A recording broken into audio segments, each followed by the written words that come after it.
Hi everybody, welcome back to the Quarter Acre Homestead. We're going to talk about the Carolina coop that we made. We copied the Carolina coop's pattern, and I did a tour video a couple months ago that people really liked, and a lot of people asked about how we built it. So this is the first of probably 4 videos where we'll just walk through and explain kind of the build process. We're also putting together plans in SketchUp format, which you will be able to download through Patreon. So if you are interested in plans, you can go join us on Patreon. There's a link in the description, and get your plans. So today we're going to talk specifically about the house part of the chicken coop, so the chicken coop itself, and then later in another video we'll talk about the run, and then in another video we'll talk about the trusses and the roof. But for today we're just going to talk about how we built the house part.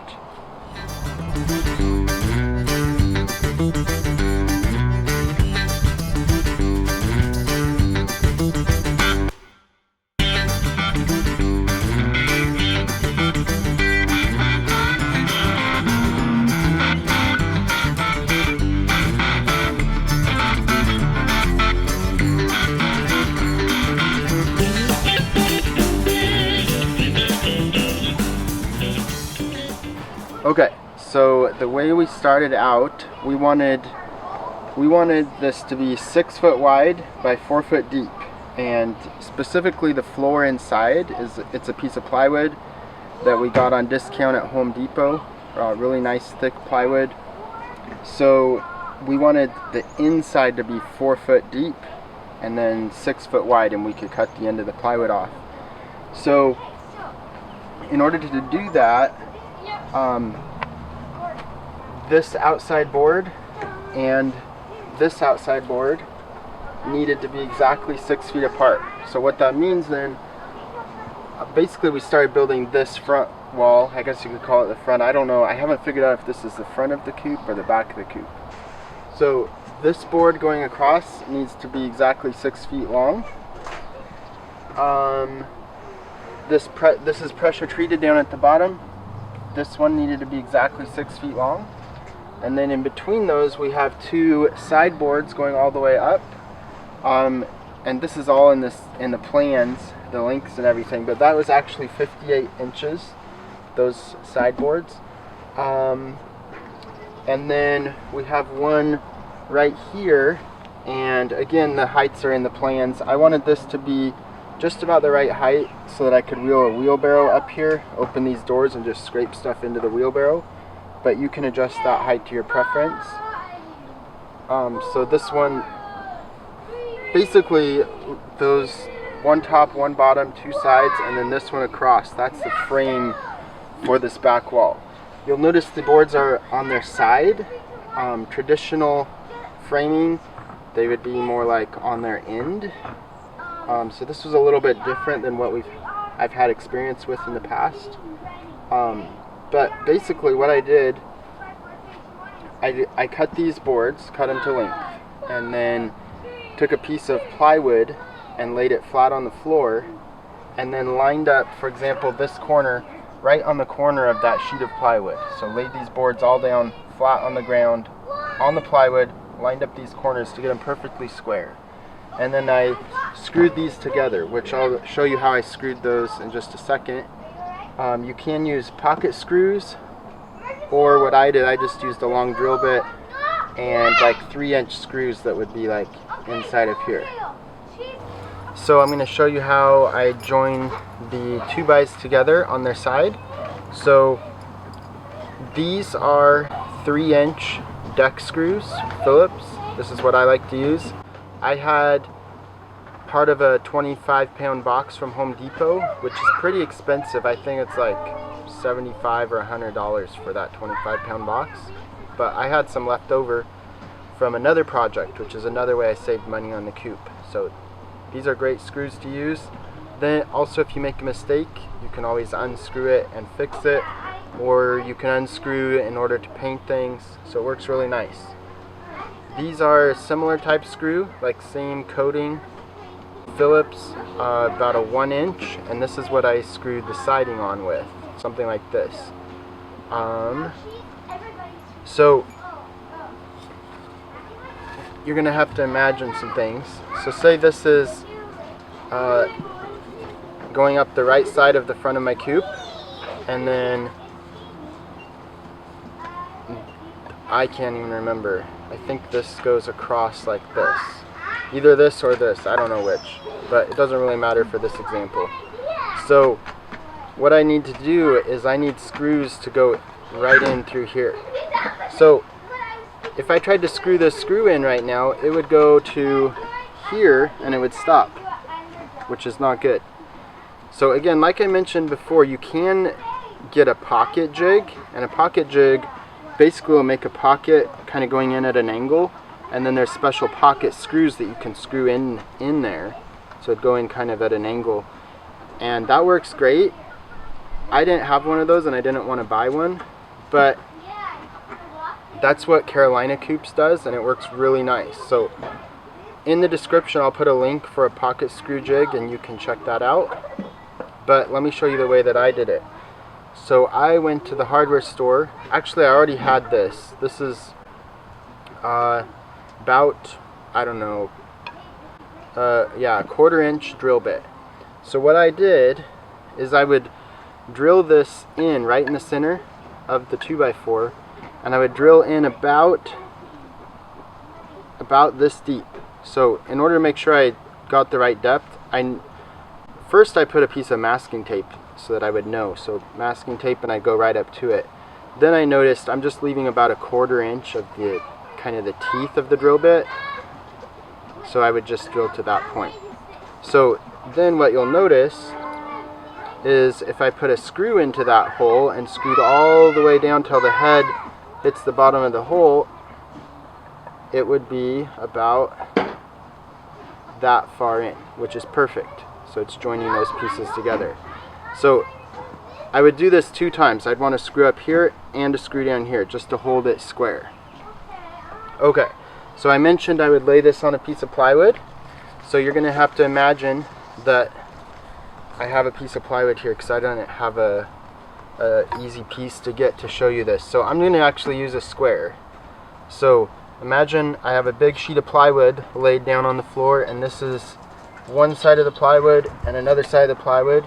So I would lay a 2x4, line up this edge, so I want this edge right in line with my plywood, and I'd line it all the way up there, and then I would line this one up on the other corner of the plywood like that,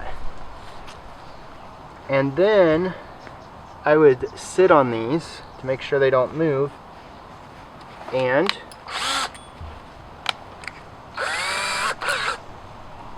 you actually don't even need this one here yet, but in a minute we will. So start my drill bit.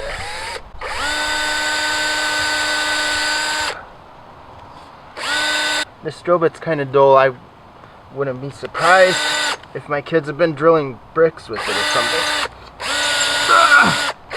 Okay, so I left about a 1/4 inch of the threads. I'll show you. So 1/4 inch of the threads right there. Okay, so I would do 2 of those, one there and one about here. I don't need to go all the way in that one. So this is where it's important to have these lined up.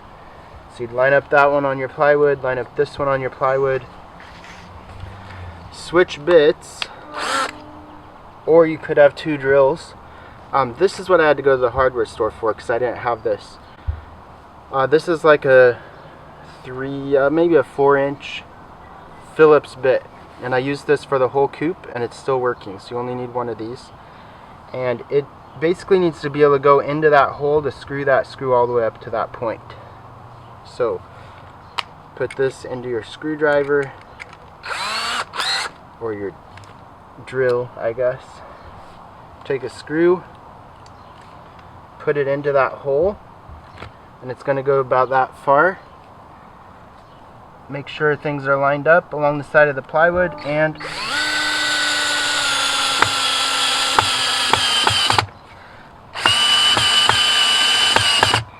screw that all the way in.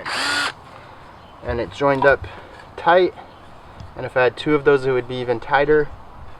It even clamped some grass in there, and that's how I joined the sides of the coop together. So put this corner on the plywood, screw it together, then probably shift things around, make that corner square, screw it together. Same for all the corners. Put this piece across the middle, and then this wall is done. So this is all laying flat on the floor, so then I could stand that wall up, lean it somewhere, and move on to the next wall. So we'll look at this side. Basically same ideas. So again, in the SketchUp plan, there'll be all the dimensions. Again, these boards are 58 inches tall. It'll be like that all the way around. Although one thing you might want to consider is lengthening those boards maybe 4 inches. That's something I would consider if I was doing it over, because if you look at this roof and my head, I'm 5'8", and I am getting close to hitting my head, and you don't want someone to cut their head on this. So you could put gutters or something to help block that, but I might consider making those even longer. And come to think of it, let me measure these. I don't think these are actually 58. Again, this will all be in the SketchUp plans, but I think this is actually 64. So my memory is not the best. I'll have all those details in the plans. Yeah, 64 inches. So you might want to add a little bit on there so that you don't risk cutting someone's head here. The reason this is a 2x6, there's a couple reasons. One is we had old 2x6s laying around, so that saved us some money. Another is I wanted part of this 2x6 to come up so I could screw this plywood to it, but I also wanted some of this 2x6 to go down below the floor so I could staple this hardware cloth to it. So I needed it in the perfect position for that. I have another 6-foot 2x4 pressure treated at the bottom, and a 6-foot 2x4 regular up here at the top. Again, you can check the dimensions in the plans so that we have the perfect width for our 4-foot floor inside. I waited on the siding and the window, so again, screwed this together, and then the opposite side is identical. So at this point I have those 3 walls all standing up, leaning. So then I stood them up and screwed them together. So I have a screw here, a couple screws here, and so on, up and down. And so screw those all together, and now I have 3 walls. So at that point, let's go inside the coop, and I'll show you the 4th wall that I wouldn't have put together yet.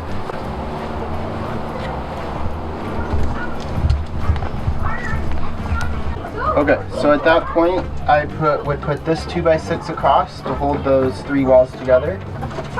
Also this 2x4 at the top. This one's not as important. You could do it later. Basically, this needs to be the height that you want your door at.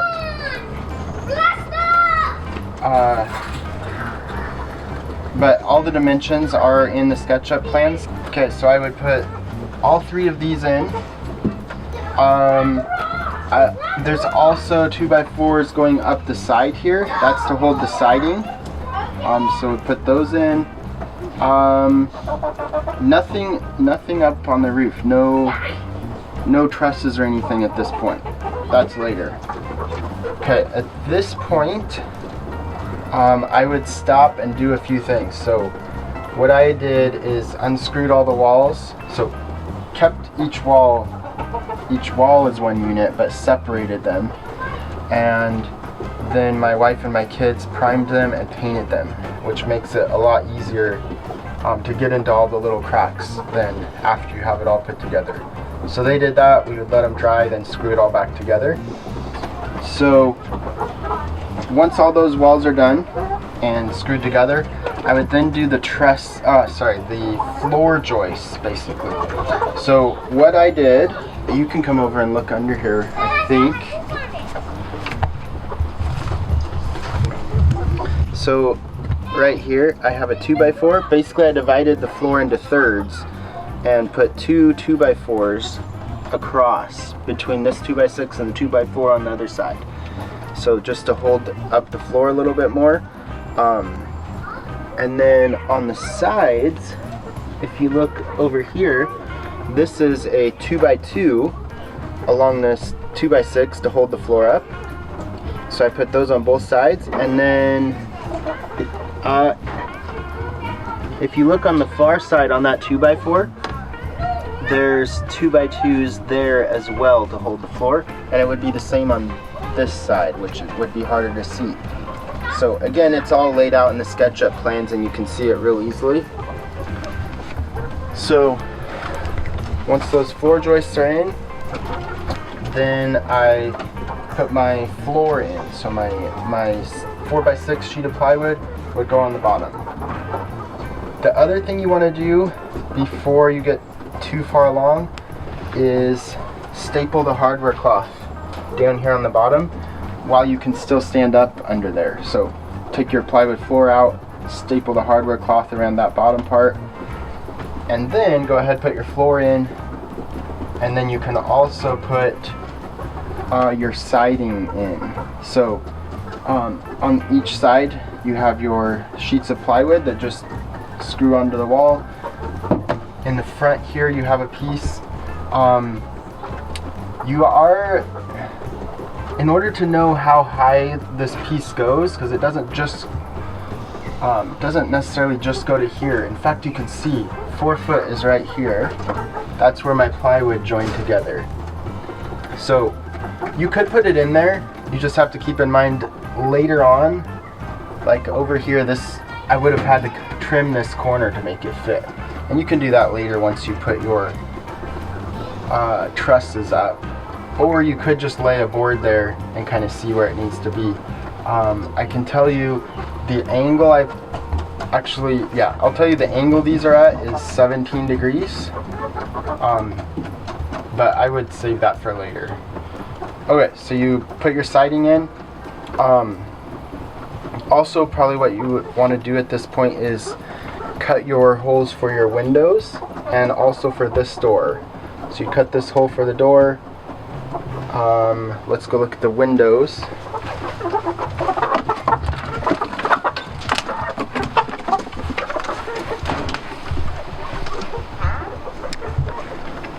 How's your arm doing with that camera? Hurting. So you'll want to cut your window holes. The dimensions again are all in the plans. You cut this hole in your plywood. Also, before you screw this plywood on, you want to prime it and paint it. Makes it a lot easier. Then what I did, my design for the window was put some hardware cloth against the outside of the plywood and staple it on. So that hardware cloth, it's kind of right behind this trim here, stapled onto the plywood. Then I put this trim on and screwed it in from the other side, which makes this hardware cloth really secure. So if something tried to push in, it's stapled and screwed with this trim. Then on the inside I have some sliders for the plexiglass, so I'll show you that. Actually the sliders and plexiglass, they're kind of optional depending on how cold it is where you live. Here it gets down possibly to the teens, but usually only into the 20s. So it'd be nice to have that plexiglass to cover the window. You can do these sliders later on after your coop's all put together, but basically I just have some boards here. These are like 1/2 inch thick, and then I cut a groove for this plexiglass to slide in. So there's a little groove here. It'd be super easy to cut on a table saw. I didn't have a table saw, so I used a skill saw, which is kind of crazy cutting a groove like that. What I did, I screwed this board onto a 2x4, and that way it was a lot more secure and I could make sure I ran my skill saw in their correct spot.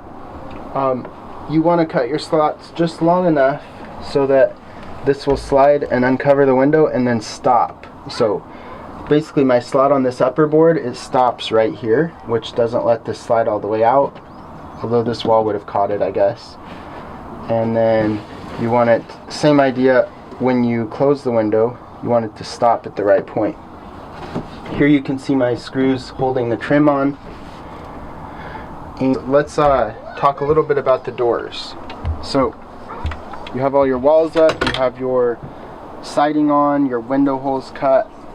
You can again save the hardware cloth and plexiglass for later, that's fine. So these doors, the way I designed mine, I have a door for food, and then this door is to access the coop, and this door is to open up if I want to clean the litter out. So I did this one first, kind of the same idea as the walls.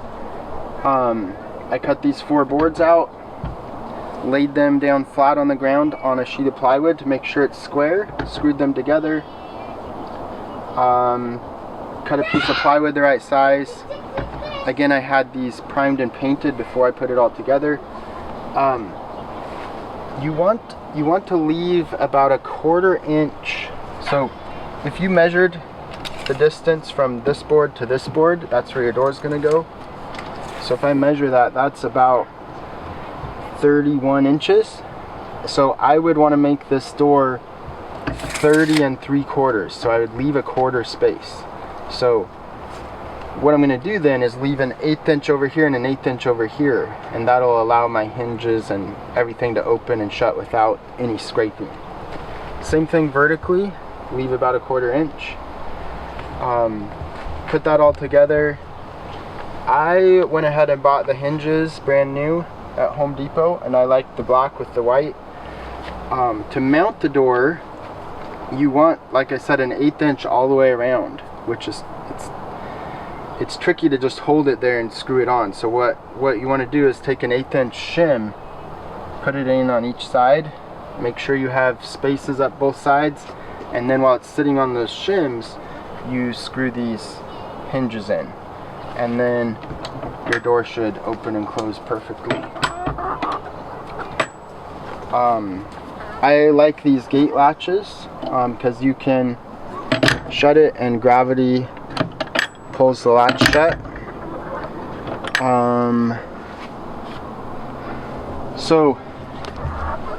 One thing you'll want to consider is which side you want your egg hutch on.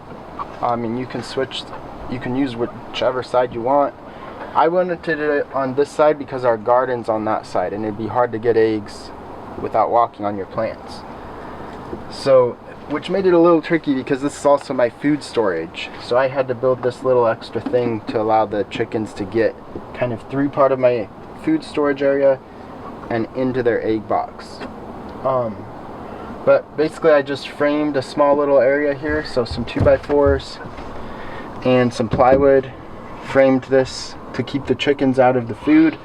Left a slot here so I can open the window if I wanted. And yeah, that's that. Some, like Carolina Coop's design, they don't have this storage area, but I wanted my food close by, so that's why I have that. If you don't want that, you could actually leave this middle board out, which, by the way, I forgot to mention, this board is just right in the center of the coop, all the way up and down. Scoot over. So this one also, just right up the center.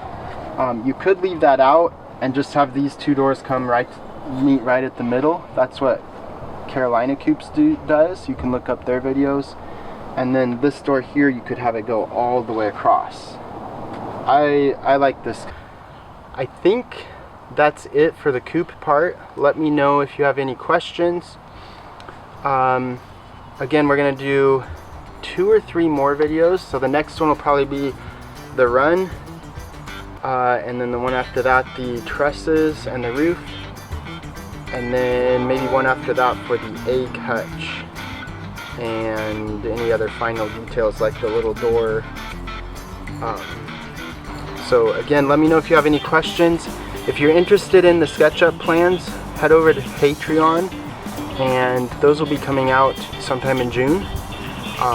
It's one of the benefits of joining Patreon with us. We really appreciate the support. Please subscribe and give us a thumbs up on the video. Hopefully this was helpful for you. Check the description. We'll put some links to like the drill bits we used, screws, the pocket jig. Hey, I'll probably try to link to different parts of the video just so you can find different parts. Like if you're on the Windows or whatever, you could just click that link and jump to that point. Let me know what questions you have and I'll be in the comments answering those. And as always, God bless, and we'll see you on the next video.